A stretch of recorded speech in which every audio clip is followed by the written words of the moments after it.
இன்னைக்கு கஜினி முகமது பற்றி பார்ப்போம். இவர் வந்து கஜினி அப்படிங்கிற இடத்த வந்து ஆட்சி பண்ணதுனால இவரை கஜினி முகமது அப்படின்னு சொல்கிறோம். இவர் வந்து இந்தியாவை ஆட்சி பண்ணியிருக்க மாட்டார். ஆப்கானிஸ்தான் கிட்ட இருக்க இடத்த வந்து ஆட்சி பண்ணியிருப்பார். எப்போனா 997லேருந்து 1030 வரைக்கும் இவர் ஆட்சி பண்ணியிருக்காரு. கிட்டத்தட்ட 32 இயர்ஸ் 32 வருடங்கள் ஆட்சி பண்ணியிருக்காரு. அதே மாதிரி இவர் இந்தியாவுக்கு வந்து 17 டைம் வந்து படையெடுத்திருக்காரு இந்தியாவை. ஆனால் வந்து நிறைய பேர் என்ன சொல்லுவாங்கன்னா, கஜினி முகமது வந்து 17 டைமும் இந்தியாவுக்கு வந்து தோற்று போயிட்டார் அப்படின்னு சொல்லுவாங்க. அந்த கதையெல்லாம் வேறு.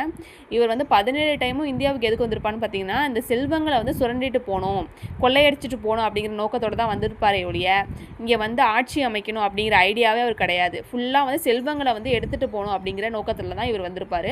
அதே மாதிரி வெற்றிகரமாக 17 டைமு வந்து செல்வங்களை வந்து சுரண்டிட்டு போயிருப்பார். இதுக்கப்புறம் பின்னாடி வந்த குதுப்தீன் ஐபக்குன்னு சொல்லுவாங்களா, இவர் தான் அது. இவர் தான் என்ன பண்ணியிருப்பார்னா, இந்தியாவில் வந்து ஆட்சி அமைக்கணும் அப்படின்னு சொல்லிட்டு ஆட்சி அமைச்சு அந்த ஸ்லேவ் டைனாசிட்டின்னு சொல்லுவாங்கள்ல, அடிமைகள் வம்சத்தையே ஆரம்பிச்சிருப்பார்.